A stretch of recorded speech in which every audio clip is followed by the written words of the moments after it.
His hand gently touched my shoulder before I could walk away. "There you are, sis. Mom's been calling you," he said loudly. I froze. I had no idea who this man was.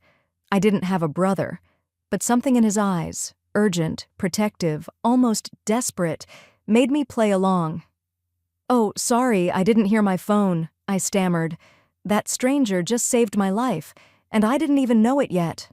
What happened next turned my entire world upside down in ways I could never have imagined.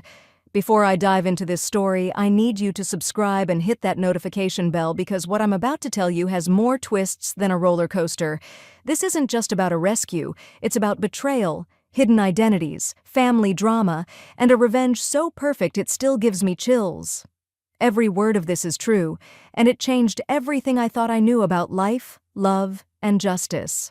So settle in, because this journey goes from a luxury coffee shop to courtrooms, from fake siblings to real love, and trust me, you won't see the ending coming. My name is Lillian, and 6 months ago, I was just trying to survive. I worked at Grandeur Cafe, one of those upscale coffee shops where a single cappuccino costs more than my hourly wage. Crystal chandeliers hung from the ceiling, marble tables gleamed under soft lighting, and every cup was served on fine china. The customers wore designer clothes and discussed business deals worth millions, while I refilled their coffee and cleaned up their messes. I'd been working there for 8 months, putting myself through night school and sending money home to my sick mother. It wasn't glamorous, but it was honest work, and I was proud of it. But 3 customers made my life absolutely miserable: Vanessa, Brandon, and Cassandra. They came in almost every day, always sitting at table 7 by the window. Vanessa was the daughter of some real estate mogul, Brandon's father was a prominent politician, and Cassandra belonged to one of those old money families that controlled half the city. They were around my age, maybe a year or 2 younger, but they treated me like I was beneath them. They'd snap their fingers to get my attention, complain about imaginary problems with their orders, and never, not once, left a tip. Sometimes they'd intentionally knock over their drinks just to watch me clean it up while they laughed. I endured it because I needed the job. My mother's medical bills were piling up, and my younger sister was counting on me to help with her college tuition. I swallowed my pride every single day and smiled through their cruelty. Then came that Tuesday afternoon that changed everything. There was another regular customer who always sat alone at table 12. He'd been coming in for weeks, always ordering the same thing: black coffee and whatever pastry we recommended. He was different from the others, polite, quiet. He'd actually look me in the eye when he said, "Thank you," and sometimes he'd ask how my day was going like he genuinely cared. His name was Christopher, at least that's what was on his coffee cup. He usually worked on his laptop, earbuds in, completely absorbed in whatever he was doing. That Tuesday, I was serving Vanessa's table when I noticed Christopher didn't have his earbuds in. He was just sitting there, coffee untouched, staring at his laptop screen. But something about his posture seemed tense. "Honestly, I'm so bored," Vanessa announced loudly, examining her manicured nails. "We should do something fun." "Like what?" Cassandra asked, sipping her overpriced latte. Vanessa's eyes landed on me as I cleared their table, and a cruel smile spread across her face. "Let's get the poor little waitress fired." My hand froze on the plate I was holding. Brandon laughed. "How?" "Easy," Vanessa said, pulling something from her purse. Even from where I stood, I could see the glint of gold, an expensive bracelet. "We plant this in her apron, claim it was stolen, and call the manager. With her background, who's going to believe her over us?" My blood ran cold. This wasn't just bullying anymore. This was criminal. This could destroy my entire life. "That's brilliant," Cassandra giggled. "When should we do it?" "When she comes back with the check," Vanessa said. "I'll create a distraction. Brandon can slip it in her pocket." I couldn't breathe. I couldn't think. I turned to walk away, to maybe warn my manager or call the police, but my legs felt like lead. That's when Christopher appeared beside me. "There you are, sis," he said loudly, his hand on my shoulder. "Mom's been trying to call you. It's about Dad. We need to go to the hospital right now." I stared at him in complete confusion. His brown eyes were intense, pleading with me to understand something I couldn't quite grasp. What? I stammered. Your phone's been off, he continued, his voice urgent but kind. Come on, I'll drive you. We need to hurry. Something clicked, the way he glanced briefly at Vanessa's table, the protective stance, the desperation in his voice. He'd heard them. He was trying to get me out of there. Oh my God, I played along, my voice shaking, which wasn't hard because I was genuinely terrified. Yes, okay, let me just… No time, Christopher said. I'll explain to your manager. Family emergency. He guided me toward the back, past the confused looks of other staff members, past my manager who started to protest until Christopher said something to him quietly. The next thing I knew, we were outside in the parking lot, and I was shaking so hard I could barely stand. Breathe, Christopher said gently. You're safe now. Just breathe. Who are you? I gasped. What just happened? He pulled out his phone and played a recording. My heart sank as I heard every word of Vanessa's plan, crystal clear. I was sitting close enough to hear everything, he explained. I record all my table meetings for work, and I forgot to turn it off. Lucky for you, I guess. They were going to frame you for theft. Tears started streaming down my face. This wasn't the first time Vanessa's group had targeted me, but this was different. This was malicious. This was criminal. Why would they do this? I've never done anything to them. Because they can, Christopher said, and there was something dark in his voice. Because people like that think they're untouchable. He looked at me seriously. How long has this been going on, Lillian? You know my name? It's on your name tag, he said softly. But I've seen how they treat you. I've wanted to say something for weeks, but I didn't know if it was my place. Today, I couldn't stay silent. I told him everything. Months of harassment, the cruel comments, the deliberate messes, the way they'd humiliate me in front of other customers. By the end, I was sobbing, and this stranger, this kind stranger, was offering me tissues and telling me it wasn't my fault. Go home today, he said finally. Call in sick. I'll handle this. You can't, I protested. You don't understand. I need this job. If I cause trouble, trust me, he said, and something in his voice made me believe him. Just trust me. I went home that night with no idea that the quiet, kind, regular customer was about to turn my entire world upside down. The next morning, my manager called an emergency staff meeting. I walked in terrified that somehow Vanessa had won, that I was about to be fired. Instead, I walked into a room where every staff member was gathered, and at the front stood Christopher. But he looked different, more authoritative, more powerful. Everyone, I'd like to introduce myself properly, he began. My name is Christopher Westwood, and I'm the owner of Grandeur Cafe, along with 12 other locations across the state. The room went silent. My heart stopped. For the past 3 months, I've been working undercover in my establishments to understand how they really operate. What I've found has been both encouraging and deeply disturbing. His eyes found mine across the room, and he gave me a small, reassuring nod. Effective immediately, we have a zero-tolerance policy for customer harassment of staff. Several customers have been permanently banned from all our locations. Additionally, I'm promoting Lillian Carter to manager trainee. She's shown remarkable grace under pressure, and I believe she has the skills to help us create a better environment for everyone. I couldn't breathe. The owner. He was the owner. That kind stranger who saved me literally owned the company. After the meeting, I approached him in shock. Why didn't you tell me? Would you have believed me? He asked with a slight smile. Besides, I needed to see how things really worked, and I'm glad I did, because now I can fix what's broken. That's when things started to get complicated. Within days, Vanessa, Brandon, and Cassandra were banned from the cafe. Christopher didn't just kick them out. He played that recording for their parents, threatened legal action, and made it clear that if they ever came near me or his business again, he'd destroy their families' reputations. Vanessa's father tried to intimidate him with lawyers. Christopher laughed in his face. Apparently, when you own a multi-million-dollar cafe empire, you have very good lawyers. But Christopher's act of protection set off a chain reaction I never expected. His stepmother, Patricia, appeared at the cafe 2 weeks later. She was ice-cold beautiful, wearing a white suit that probably cost more than my monthly rent. Her eyes raked over me with barely concealed disgust. "So you're the girl my stepson has been protecting," she said, her voice dripping with disdain. "Can I help you with something?" I asked politely, though my hands were shaking. "Yes. Stay away from Christopher. Whatever little scheme you're running, whatever you think you'll gain from batting your eyes at him, it won't work.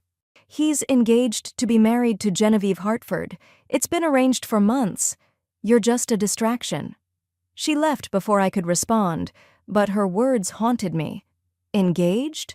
Christopher had never mentioned that. When I confronted him later, he looked exhausted. "Patricia is pushing for it. Genevieve's family owns a competing chain, and a merger would be beneficial. But I haven't agreed to anything." "It's none of my business," I said quickly, even though my heart was breaking a little. "Lillian," he said softly, "nothing about this is what I want." But it didn't matter what he wanted, apparently. Over the next few weeks, I met Christopher's younger half-brother Nathan, a spoiled, cruel 23-year-old who made Vanessa look like an angel. He started showing up at the cafe, making inappropriate comments, and trying to intimidate me. Christopher warned him off multiple times, but Nathan didn't care. He had Patricia protecting him. Meanwhile, I was struggling to keep my head above water. My mother's condition was worsening, and the medical bills were crushing me. I was working 3 jobs: the cafe, night classes, and weekend shifts at a grocery store. I was exhausted all the time, but I couldn't let my family down. Christopher somehow found out. I don't know how, but he did. "Let me help," he offered one evening after the cafe closed. "No," I said firmly. "I appreciate everything you've done, but I can't take your money. That's not who I am."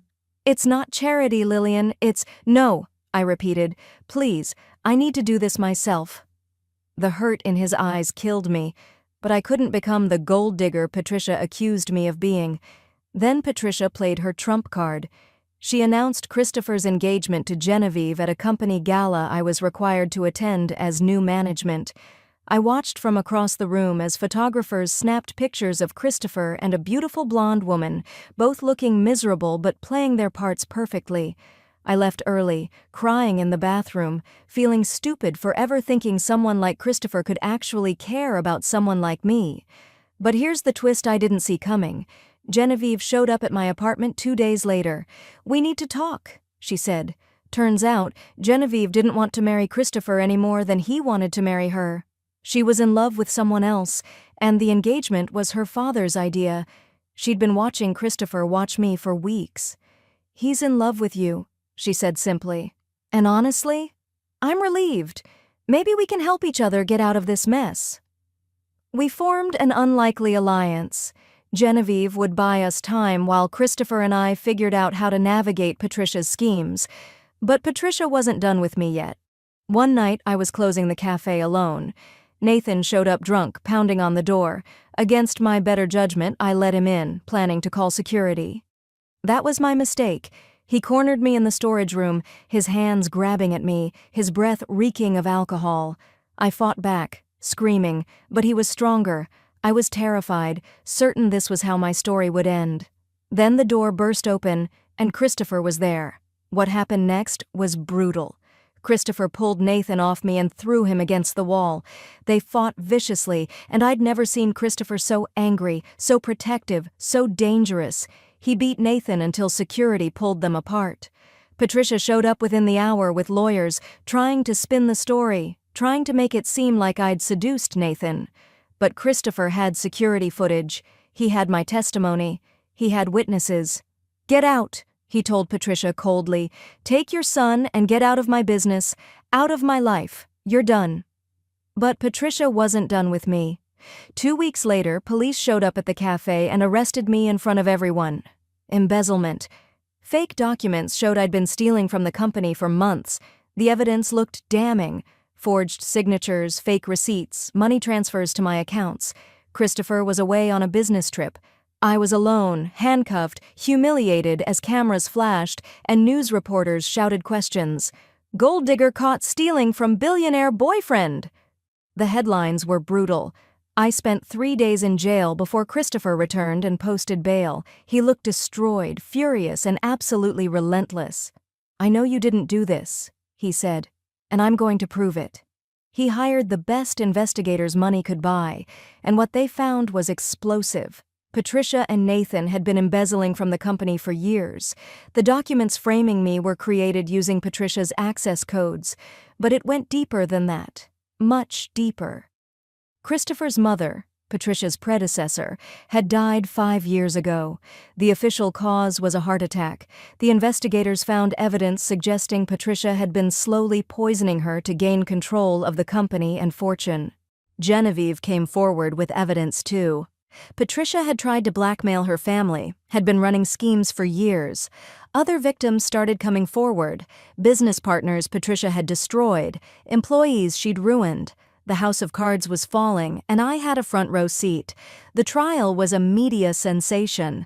Every day, new evidence emerged.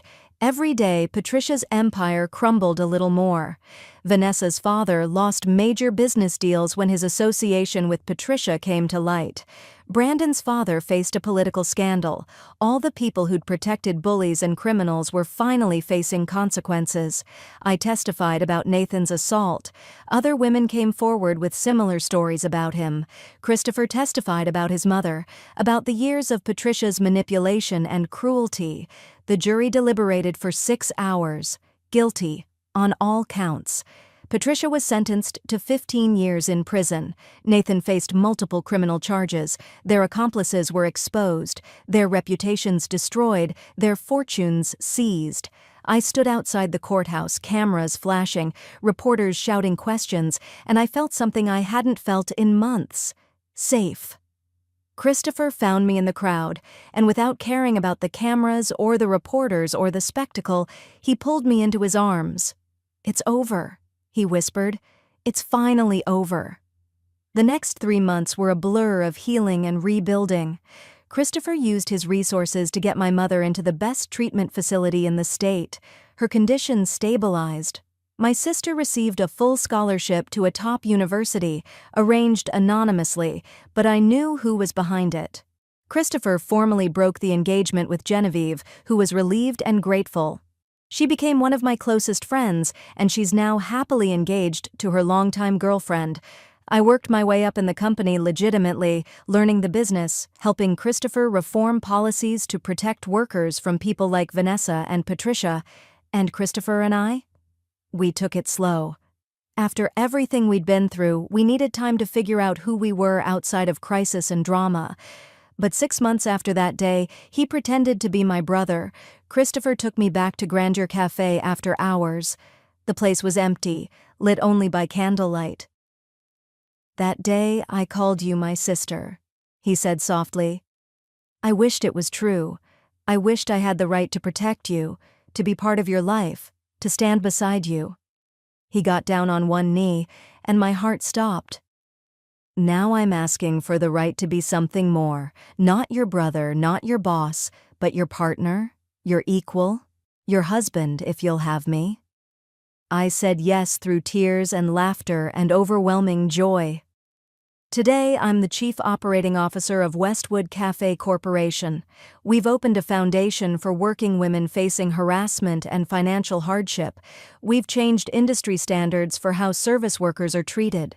Christopher's father, who'd been traveling during all the drama, came home and welcomed me into the family with open arms.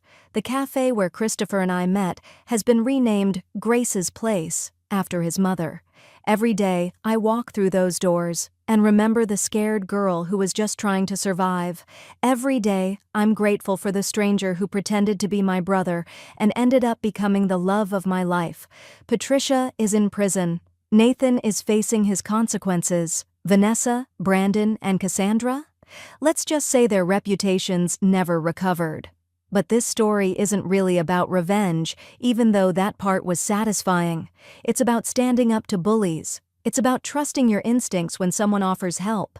It's about how one act of courage, Christopher's decision to speak up instead of staying silent, can change everything.